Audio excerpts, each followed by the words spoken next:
கிழங்கு சாப்பிட்டா நல்லதா கெட்டதா? கிழங்கு சாப்பிட்டா வாய்வுன்னு சொல்கிறாங்க. நான் கிழங்கே சாப்பிட்றதில்லன்னு மக்கள் சொல்கிறாங்க. நான் டாக்டர் மதுரம் சேகர், ஹெல்த் டைம்ஸ் நவ்வில் உங்களுக்கு இந்த நிகழ்ச்சியை நம்ம பகிர்ந்துக்கலாம். இதில் என்ன முக்கியமாக அப்படின்னு சொன்னாக்க, இப்போது மரவள்ளி கிழங்கு இருக்கிறதுலே விலை மலிவு. ரெண்டாவது, ஆல்மோஸ்ட் த்ரூஅவுட் த இயர், அதாவது வருடம் முழுவதும் எல்லாருக்கும் கிடைக்கக்கூடிய ஒரு உணவுப் பொருள்.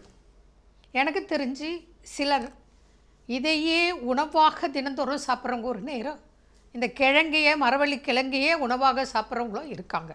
ஏன்னா அவங்களுக்கு இந்த பொருள் ஒன்று தான் கிடைக்கும், மலிவு. அதை வேக வச்சு சாப்பிடுவாங்க.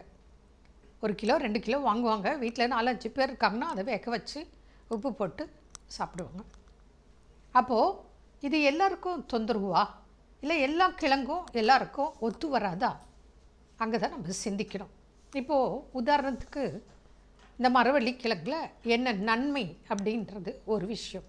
இன்னொன்று, இப்போ மைதா ப்ராடக்ட் ஏகப்பட்டதாக மைதாவில் செஞ்சு விற்கிறாங்க. நம்மளும் மைதா ப்ராடக்ட் சாப்பிட்றோம். இப்போ பார்த்திங்கன்னா பிஸ்கெட்டு, கேக்கு, சமோசா, நிறைய ஐட்டம் மைதாவில் செஞ்ச ப்ராடக்ட் சாப்பிட்டுட்டு இருக்குமா இல்லையா? அதை விட, கோதுமை மாவை விட சிறந்த உணவு மரவள்ளி கிழங்கு மாவு, மரவள்ளி கிழங்கு. இதை நீங்கள் புரிஞ்சுக்கோங்க.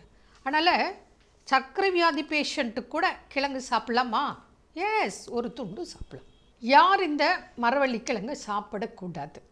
மலச்சிக்கல் உள்ளவங்க சாப்பிடக்கூடாது, கிட்னி ப்ராப்ளம் உள்ளவங்க சாப்பிடக்கூடாது, கல்லீரல் பிரச்சனை உள்ளவர்கள் இந்த மரவள்ளி கிழங்கை சாப்பிடக்கூடாது. மற்றவங்க எல்லாரும் சாப்பிடலாம். இப்போ சின்ன வயசு இல்லை கொஞ்சம் வயதானவங்க கூட, எந்த உடல் உபாதையும் இல்லை, பிபி இல்லை, சுகர் இல்லை, கொலஸ்ட்ரால் இல்லை, கிட்னி ப்ராப்ளம் எதுவுமே இல்லை, அவங்க எல்லாம் ஓரளவுக்கு சாப்பிடலாம், நல்லாவே சாப்பிடலாம், தப்பு இல்லை. இதே ஜென்ரலாக இப்போது பேஷண்ட்டாக இருக்காங்க, பிபி இருக்கலாம், சுகர் இருக்கலாம், மூட்டு வலி இருக்கலாம், அவங்க கூட இந்த கிழங்கு சாப்பிடலாம். எவ்வளோ அப்படின்னா ஒரு துண்டு நீங்கள் சாப்பிடலாம். வேக வச்சது சாப்பிடலாம், அவியல் பண்ணி சாப்பிடலாம், பொரியல் பண்ணி சாப்பிடலாம். இந்த மாவையே நீங்கள் தோசை பண்ணி சாப்பிடலாம்.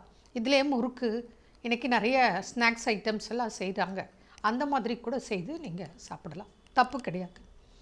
இது எதற்காக நம்ம பயன்படுத்தலாம் அப்படின்னு பார்த்திங்கன்னா, ஜென்ரலாக மரவள்ளி கிழங்கு மாவை தொழிற்சாலைகளில் பயன்படுத்துகிறாங்க, மருத்துவ ரீதியாகவும் இதை பயன்படுத்துகிறாங்க.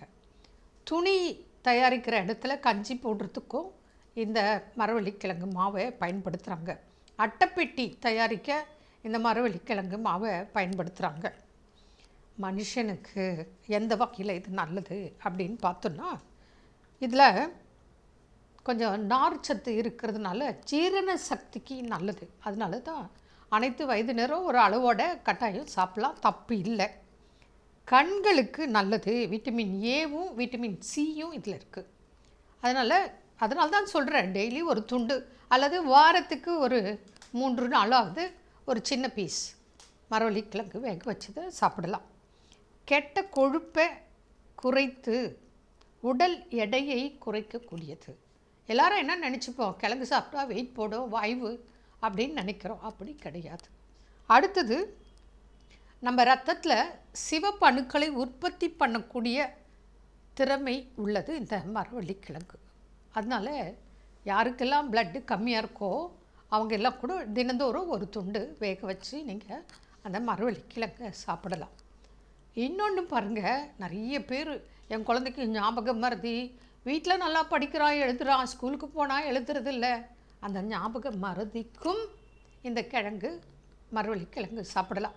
இப்போ வயதானவங்களுக்கு பார்த்திங்கன்னா இயல்பாக மறதி வரும், குழந்தைகளுக்கு மறதி வரும்.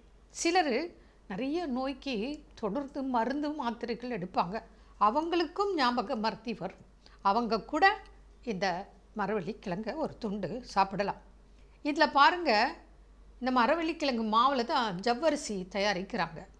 அந்த ஜவ்வரிசி கஞ்சி பார்த்திங்கன்னா நிறைய நோய்களுக்கு கொடுப்பாங்க.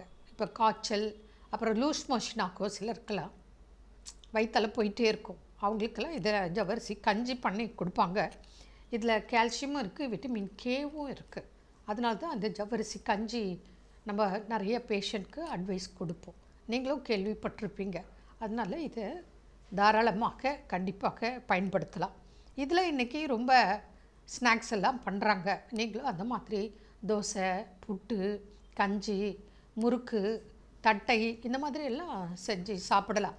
நிறைய சாப்பிடக்கூடாது, ஒரு அளவோட கட்டாயம் சாப்பிடலாம். மரவள்ளிக்கிழங்க அடிக்கடி தலைவலி வருதுன்னு சொல்கிறாங்களே, அவங்களும் டெய்லி ஒரு துண்டு கிழங்கு வேக வச்சு சாப்பிடலாம்.